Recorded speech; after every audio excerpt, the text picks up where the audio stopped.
আল্লাহ রব্বুল আলমিনের মেহেরবানিতে আমরা আল্লাহর ঘর মসজিদে সলাতুল জুমআ আদায়ের জন্য হাজির হতে পেরেছি। আলহামদুলিল্লাহ আলহামদুলিল্লাহিল্লাযী বিনি'মাতিহি তাতিম্মুস সালিহাত তুরজাস সানিহাত। একমাত্র আল্লাহর নিয়ামত, আল্লাহর রহমত এবং আল্লাহর ফজলেই যে কোনো নেক কাজ সম্পাদিত হতে পারে। লা হাওলা ওয়ালা কুওয়াতা ইল্লা বিল্লাহ।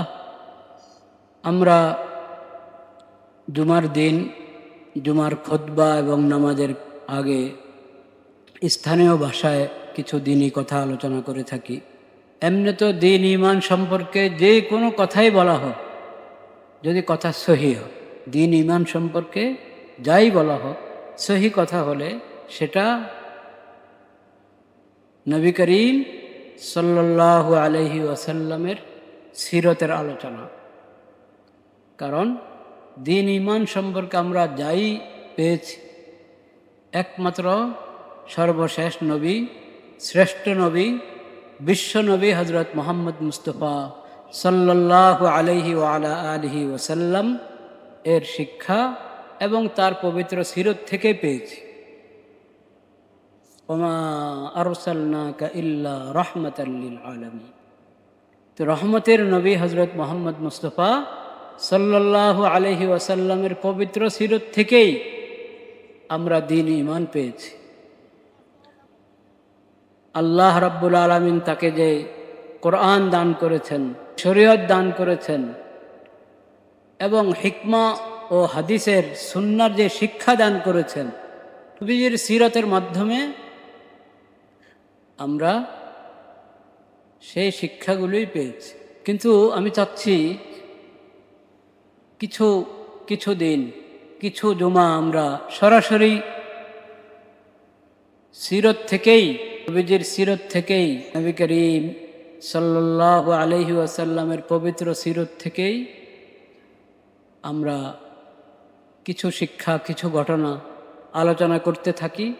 আজকে যত পেরেশানি আমাদের, যত মুসিবত, যত দুরবস্থা, যে কোনো দিক থেকে, সব কিছুর সমাধান আমরা নবী করিম সাল্লাল্লাহু আলাইহি ওয়াসাল্লামের সিরতের মধ্যেই পেয়ে যাব ইনশাআল্লাহ। যদি তার সিরতকে ভালোভাবে অনুধাবন করতে পারি, অধ্যয়ন করতে পারি এবং সেটা যথাযথ নিজেদের জীবনের মধ্যে, নিজেদের জিন্দেগিতে বাস্তবায়ন করতে পারি।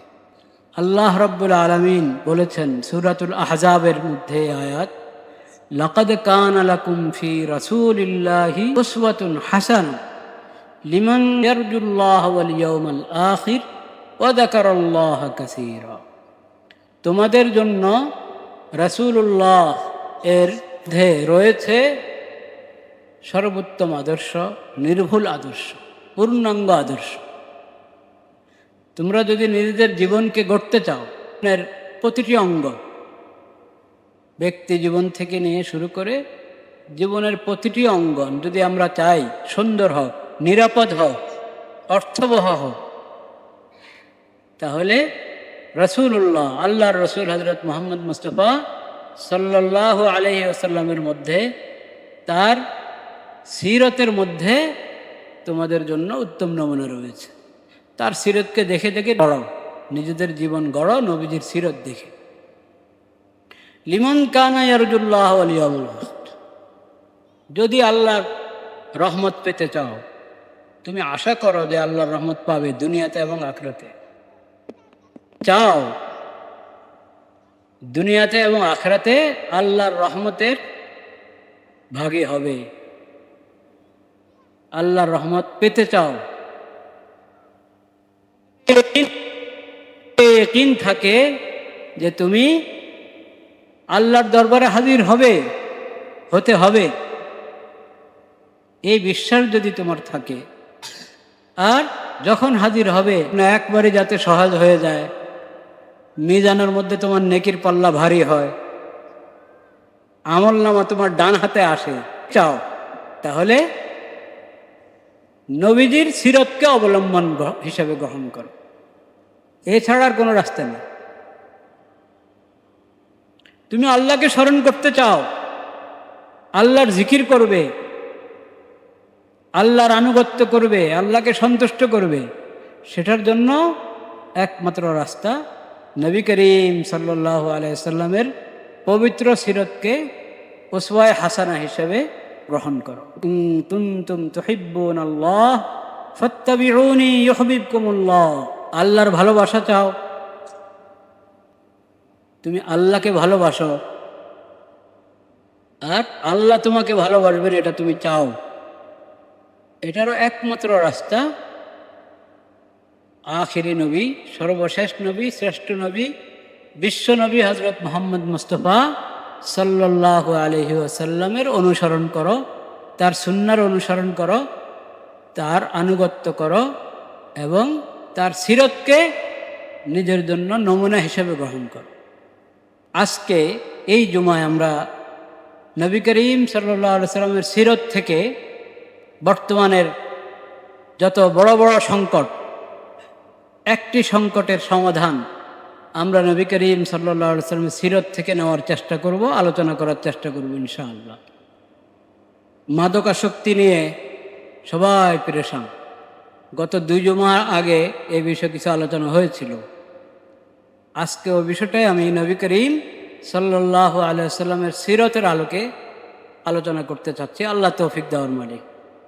আল্লাহ তাআলা আমাদেরকে বুঝার তৌফিক দান করেন, আমল করার তৌফিক দান করেন। কিভাবে এই মুসিবত থেকে আমাদের সমাজকে, আমাদের যুবকদেরকে আমরা বাঁচাতে পারি, দূরে রাখতে পারি, কি সমাধান? নবী করিম সাল্লাল্লাহু আলাইহি ওয়াসাল্লাম শুধু এই মুসিবত, এই সংকট থেকে উদ্ধারের জন্য না, আরও কত কঠিন কঠিন মুসিবত সংকট আছে, সামাজিক ব্যাধি আছে, ওগুলোর থেকে উত্তরণের জন্য, বের হয়ে আসার জন্য নবী করিম সাল্লাল্লাহু আলাইহি ওয়াসাল্লাম অনেকগুলো মূলনীতি দিয়েছেন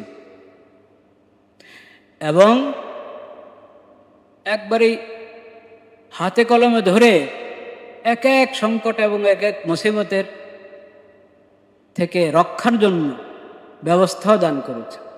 এই মূলনীতিগুলি দিয়েছেন, ওগুলোর একটি প্রথমে আমরা আলোচনা করব। নবী করিম সাল্লাল্লাহু আলাইহি ওয়াসাল্লামের প্রসিদ্ধ হাদিস, নবীজি বলেছেন, নি'মাতানি মাগবুনুন ফীহিমা কাসীরুম মিনান নাস, আস-সিহহাতু ওয়াল ফারাগ। নি'মাতানি মাগবুনুন ফীহিমা কাসীরুম মিনান আস-সিহহাতু ওয়াল ফারাগ।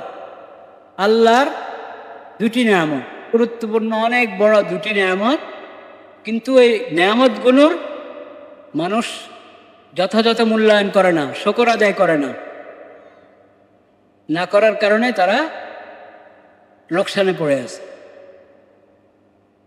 অনেক মানুষ নিয়ামতের যথাযথ মূল্যায়ন না করার কারণে মুসিবতের মধ্যে পড়ে আছে, ক্ষতিগ্রস্ত হয়ে আছে। কি 2টি নিয়ামত? আস-সিহহাতু ওয়াল ফারাগ। আস-সিহহাতু ওয়াল ফারাগ, একটি নিয়ামত হলো সুস্থতা, আরেকটি নিয়ামত হলো অবসর, অবসর সময়, তাহীন সময়, বিশেষ কোনো ব্যস্ততা নাই। যে সময়টা আমার বিশেষ কোনো ব্যস্ততা নাই, এমন সময় আসে কি নাই? অনেকেরই আছে, অনেকেরই আছে। দিন রাত 24 ঘন্টার মধ্যে এমন কিছু সময় আসে যেটা বিশেষ কোনো ব্যস্ততা নাই, যতটা নাই, অবসর সময়। এটা আল্লাহর নিয়ামত, এটার কদর করো, মূল্যায়ন করো। আল্লাহ তাআলা সুস্থ রেখেছেন, সুস্থতা মস্ত বড় নিয়ামত, এটার কদর করো, শুকর আদায়। এই 2 নিয়ামতের যদি শুকর আদায় না হয়, তাহলে মুসিবত আসতেই থাকে। শয়তান তোমাকে মুসিবতের মধ্যে ফেলতেই থাকবে। এবার চিন্তা করেন, আস-সিহহাতু ওয়াল ফারাগ তো আছি, আবার সময়টা এখন অবসর, দুটো কথা একসাথে। অবসর কিন্তু অসুস্থ, কি করবে? অসুস্থতার কারণে কিছু করতে পারছে না, সুস্থ আবার অবসর। আচ্ছা, সুস্থ কিন্তু ব্যস্ততার শেষ নাই, তো তখন তো ওই ব্যস্ততার মধ্যেই লেগে থাকতে হবে, ওই ডিউটির মধ্যেই লেগে থাকতে হবে। যখন আমি সুস্থ, আবার এখন আমার বিশেষ কোনো ব্যস্ততা নাই, এই নেয়ামতগুলোকে যথাযথ কাজে লাগাও। এগুলোর অন্যায় ব্যবহার যত অপরাধের মধ্যে তোমাকে লিপ্ত করবে, অপরাধের দিকে টেনে নেবে। এইখান থেকে আমরা সমাধান বের করার চেষ্টা করি। এখন অবসর সময়, ব্যস্ততার সময় আর অবসর সময়, ব্যস্ততার সময় কীভাবে কাজে লাগাবো আর অবসর সময় কীভাবে কাজে লাগাবো। ব্যস্ততার সময় মধ্যে দেখতে হবে কিসের ব্যস্ততা, কথা খেয়াল করছি, কিসের ব্যস্ততা? ভালো কাজের ব্যবস্থা,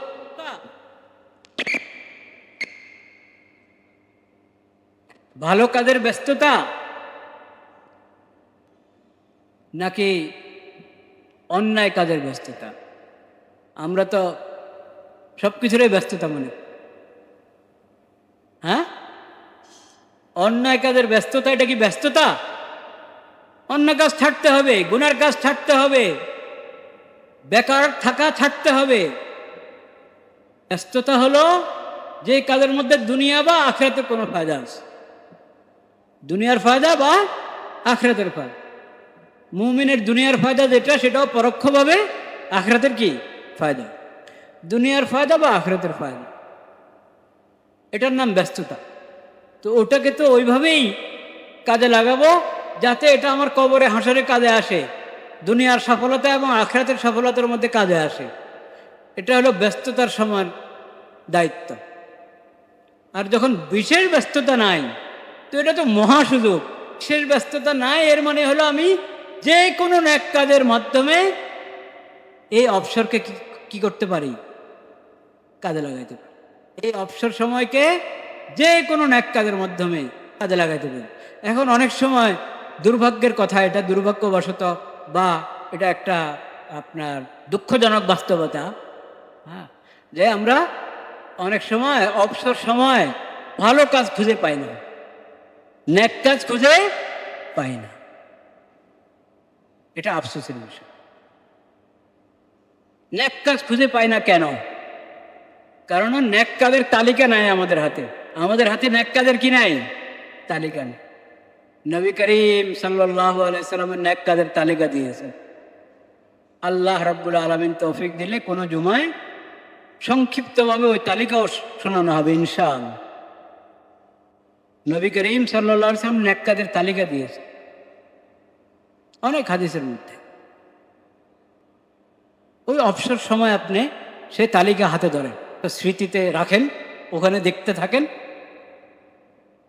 হ্যাঁ, স্মৃতির তালিকায় দেখতে থাকেন না কাগজের তালিকায় দেখতে থাকেন।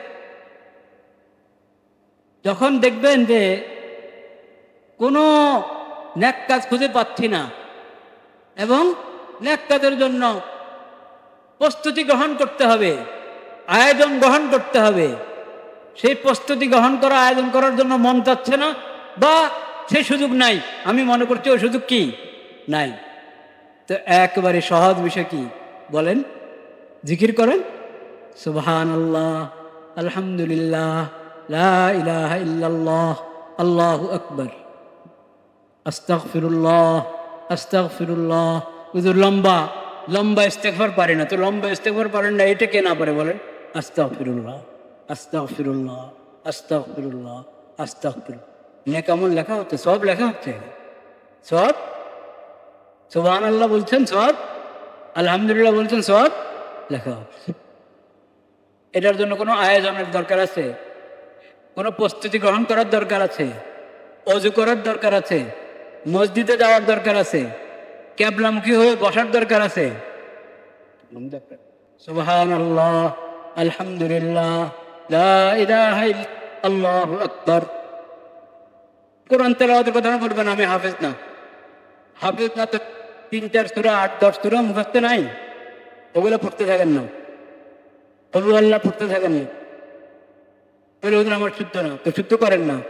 এখনো তো অবসর সময় হাতে রাখতে যান না মুয়াজ্জিন সাহেবের কাছে, যান খাদিম সাহেবের কাছে, যান ইমাম সাহেবের কাছে, যান পাঠের বাসায়, যিনি পারেন, সহিযুদ্ধ আছে, তার কাছে যান। এখন ভালো লাগে না, এদের জন্য তো একবারে সময় আলাদা করে সময় ঠিক করতে হবে, আলাদা করে প্রস্তুতি নিতে হবে। কে বললো আপনাকে আলাদা করে কোনো প্রস্তুতি নিতে হবে? ওই সময় যদি পাশে একজনকে, কোনো তালেব ইলমকে পেয়েছেন, কোনো ছাত্রকে পেয়েছেন, ভাই আমার সূরা ফাতিহাটা একটু শুনুন তো, আমার কুল আল্লাহ সূরাটা একটু শুনুন তো, এদের ব্যস্ততা এসে গেল আপনার। নেক আমলের ব্যস্ততা কতক্ষণ লাগবে? হাঁটতে হাঁটতে তাকে শোনাই দিলেন, হাঁটতে হাঁটতে শোনাই দিলেন।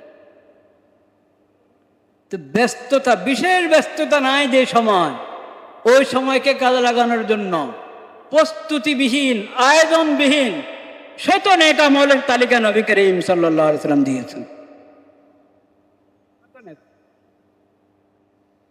এজন্য মুমিন অবসর থাকার কোনো সুযোগ নাই।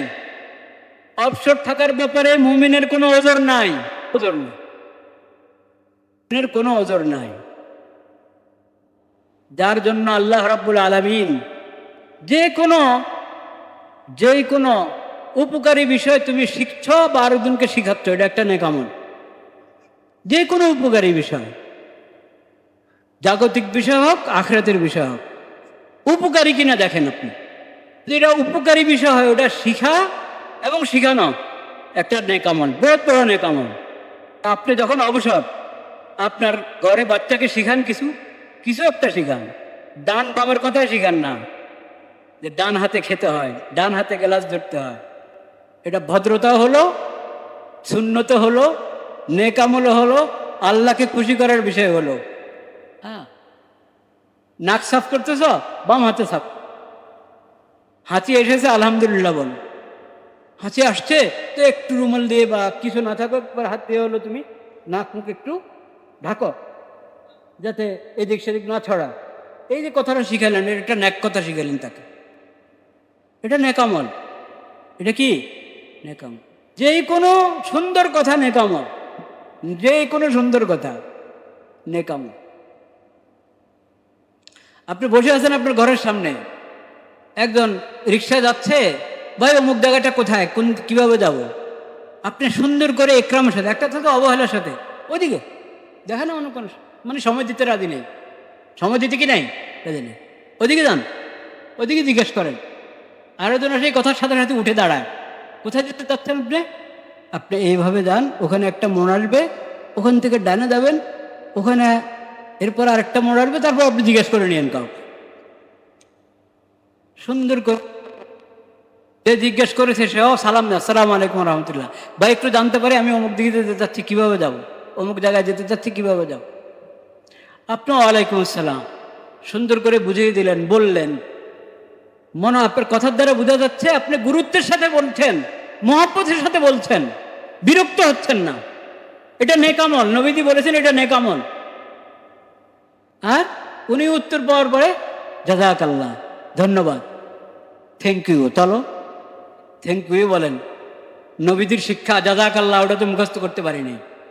এরপরে থ্যাংক ইউ যদি বলেন তাও ওটা, যেহেতু কথা সুন্দর, সমস্যা নেই, উন্নত সওয়াব পাবেন না, এমনি সওয়াব পাবেন, ধন্যবাদ দিয়েছেন সেজন্য সওয়াব পাবেন। কিন্তু সুন্নত যেটা, সুন্নতের বিশেষ সওয়াব, ওটা পাওয়া যাবে, ওটা জাযাকাল্লাহ বলে, জাযাকাল্লাহু খাইরান, জাযাকাল্লাহু খাইরান। কিন্তু এখন কি আমরা জিজ্ঞেস করছি সালাম ছাড়া, ওই ভাই ওই অমুক জায়গা কিভাবে যাব? আপনার লামখাম একটা জবাব, উনিও রওনা হয়ে গেলেন, না সালাম না শুক্রিয়া, না সালাম না শুক্রিয়া। তা আপনি তো ঘরের সামনে বিরক্ত হয়ে পেরেশান হয়ে বসে আছেন, অবসর, কোনো কাজ নাই, এমনকি বাতাস খাওয়ারও নিয়ত করেননি যে একটু মুক্ত বাতাসে বসি, আমার এই কি বলে দিল দামাগ একটু কি হবে, ফ্রেশ হবে, আল্লাহর কুদরত দেখি, আল্লাহর কুদরত দেখি, এই নিয়ত করেন নাই, এমনি ভালো লাগে না বসে আছে ঘরের সামনে।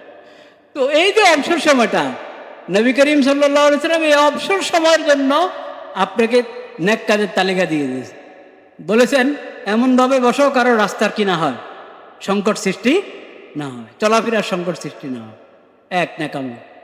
দুই, কাউকে কোনো সৎ কাজের কথা বলো, মহব্বতের সাথে, একরামের সাথে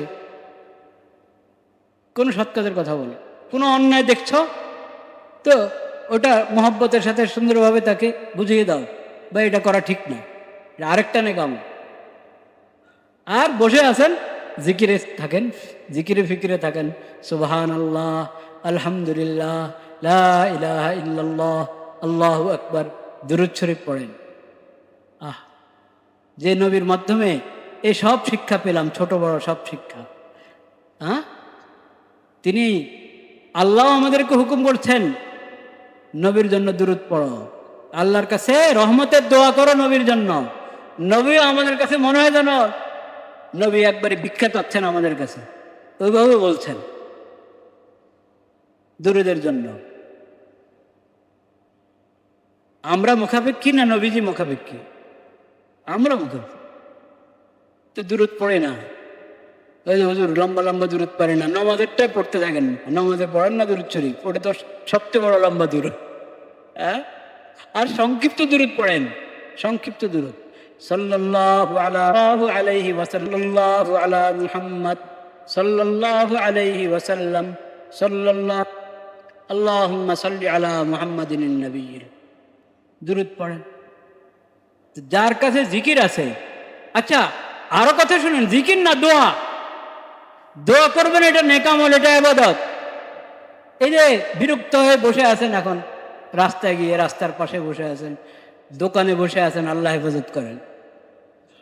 অবসর সময় কাটানোর জন্য মানে দোকানে বসে থাকে, চার স্টলে বসে থাকে। শহরে তো তার স্টল কম পায়, কিন্তু শহরে তার টাকা, যেখানে কি কমে টাকায় মানুষ, ওটা তো আরো ভয়ঙ্কর, আরো ভয়াবহ। তো অবসর সময় এখন যুবকদেরকে বলা হচ্ছে অবসর থাকতে দিও না, ওদেরকে অবসর সময় কাজে লাগিয়ে দাও। কি কাজে লাগাবে? তা আমাদের অনেক বুদ্ধিজীবী খুঁজে পায় শুধু বিনোদনের নামে পশ্চিমা সংস্কৃতি। অবসর কাজের জন্য অবসরের বিকল্প পশ্চিমা সংস্কৃতি হতে পারে না। ওটা তো অবসর সময়কে আরো বেশি কি বানিয়ে দিবে, গুনাহ এবং পাপ যুক্ত করে দিবে। কি করবে? অপরাধ যুক্ত, পাপ যুক্ত করে দিবে, আরো বিভিন্ন ধরনের অশ্লীলতার অপরাধে জড়িয়ে দিবে আমাদের যুবকদেরকে। যুবকদেরকে তাদের অবসর সময় কাজে লাগানোর সময় হলো পড়াশোনার মধ্যে লাগিয়ে দেন, তাদেরকে খেলাধুলাতে লাগান। খেলাধুলা এক জিনিস, আর স্বাভাবিক বিনোদন এটাও চলে, কিন্তু সংস্কৃতির নামে পশ্চিমা সংস্কৃতি, তাও অপসংস্কৃতি, সংস্কৃতির নামে অপসংস্কৃতি, পশ্চিমা সংস্কৃতি, এটা যুবকদেরকে আরো নষ্ট করবে। যারা এই দেশে তো আছে ভার্সিটি লেভেল, কোনো ভার্সিটি লেভেলও আছে, এটা তাদের পরিচয় হলো তারা সমকামিতার ফেরি করে বেড়ায়, সেটাকে সংস্কৃতি নাম দেয়, সেটাকেও সংস্কৃতি নাম দেয়, সেটাকে অধিকার নাম দেয়। তা আমাদের যুবকদের অবসর সময় যদি এই বুদ্ধিজীবীদের তরিকায় তাদের সময়কে কাজে লাগানো হয়, তো এটা কাজে লাগানো হবে না অকাজে লাগানো হবে? থিওরি পশ্চিমাদের থেকে নিতে হবে তোমাদের, যে তাদেরকে বেকার ছেড়ে দিও না, তাদের অবসর সময়কে কাজে লাগাও। তোমার নবীজি তো অবসর সময় কাজে লাগাবার তালিকা দিয়ে গেছেন, ওই তালিকা অনুযায়ী কাজ করে শেষ করো না, এরপরে কোন জায়গায় অভাব থাকে সেটা দেখো। এরপরে যদি অভাব থেকে আমাদেরকে জিজ্ঞেস করে যে হুজুর ওই তালিকা তো শেষ হয়েছে, কিন্তু আমাদের সমস্যার সমাধান তো হলো না, এখন কি করব? আপনাদের কি মনে হয় নবী করিম সাল্লাল্লাহু আলাইহি ওয়াসাল্লাম অবসর সময়কে কাজে লাগানোর জন্য যেই নেক কাজের তালিকা দিয়েছেন, ওই তালিকা পুরো হবে কিন্তু আমাদের সমস্যার সমাধান হবে না? এটা কি সম্ভব? অসম্ভব।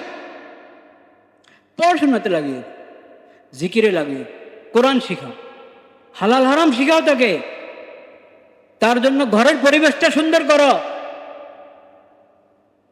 তার অবসর সময়কে কাজে লাগানোর জন্য ঘরে টেলিভিশন আর আলতু আমার ছেড়ে দিবা, অবসর সময় কাজে লাগাচ্ছে। বলেন নাউজুবিল্লাহ। এইভাবে অবসর সময় ব্যয় করে সমস্যার সমাধান হবে না সমস্যা আরো কঠিন হবে?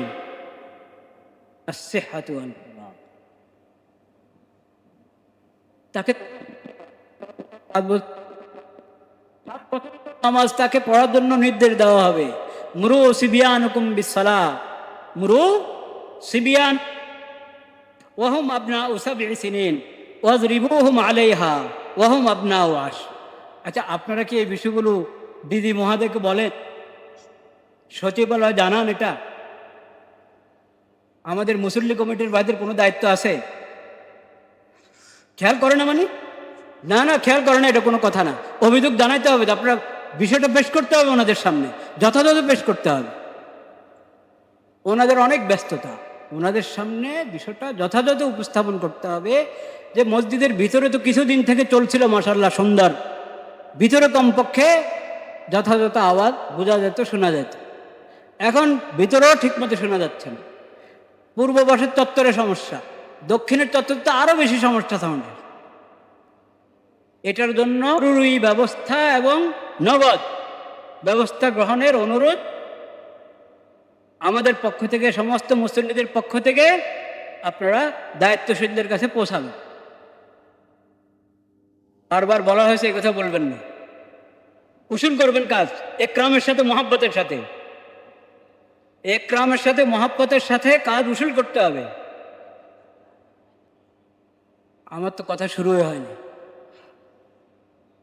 কথা শুরুই হয়নি। যাই হোক, এই হাদিসের, নবীজির এই হাদিসের সঙ্গে নবীজির বিশিষ্ট সাহাবী আব্দুল্লাহ ইবনে মাসউদ রাদিয়াল্লাহু তাআলা, আব্দুল্লাহ ইবনে মাসউদ রাদিয়াল্লাহু তাআলা, নবী করিম সাল্লাল্লাহু আলাইহি ওয়াসাল্লামের সাথে তার সম্পর্কের ধরনটা কি ছিল একটা ঘটনা থেকে বুঝতে পারবেন। নবীজি বলেছেন ওনাকে, তুমি যখন আমার ঘরে আসবে, আপনার ঘর পর্দা লাগানো, বাইরের থেকে ভিতরে ঢোকার জন্য কি কোনো গেট টেট নাই, একটা পর্দায় আছে। তুমি সালাম দিবা, পর্দাতে পর্দা নাড়া দিবা। যদি ভিতর থেকে না শব্দ না আসে, তাহলে তুমি চলে আসো ভিতরে, তাহলে ভিতরে কি চলে আসো। আনুষ্ঠানিক অনুমতির দরকার নেই, তোমার জন্য আনুষ্ঠানিক অনুমতির কি নাই, দরকার নেই। তিনি হলেন আব্দুল্লাহ ইবনে মাসউদ রাদিয়াল্লাহু তাআলা। নবীজির মেসওয়াক তার হাতে, নবীজির জুতা তার হাতে।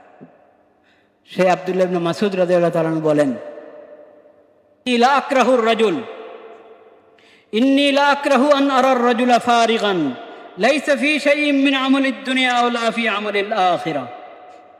সাঈদ ইবনে মনসুর রাহমাতুল্লাহ আলাইহির কিতাবে, ইমাম তাবরানির কিতাবে, ইমাম আবু নুআইম আসফাহানি রাহমাতুল্লাহ আলাইহির কিতাবে সহ আব্দুল্লাহ ইবনে মাসউদ রাদিয়াল্লাহু তাআলার এই বর্ণনা, এই বক্তব্য, ইন্নী লা আকরাহু আন আরা রাজুলা ফারিগান, আমার কাছে এটা অনেক অপছন্দ, আমি কোনো ব্যক্তিকে, কোনো মানুষকে বেকার বসে আছে দেখছি, যে সে বেকার, কোনো কাজে নেই, না দুনিয়ার কাজে না আখিরাতের কাজে, দুনিয়ার কোনো আমলের মধ্যেও নাই, আখিরাতের কোনো আমলের মধ্যেও নাই, বেকার বসে আছে, বেকার দাঁড়িয়ে আছে।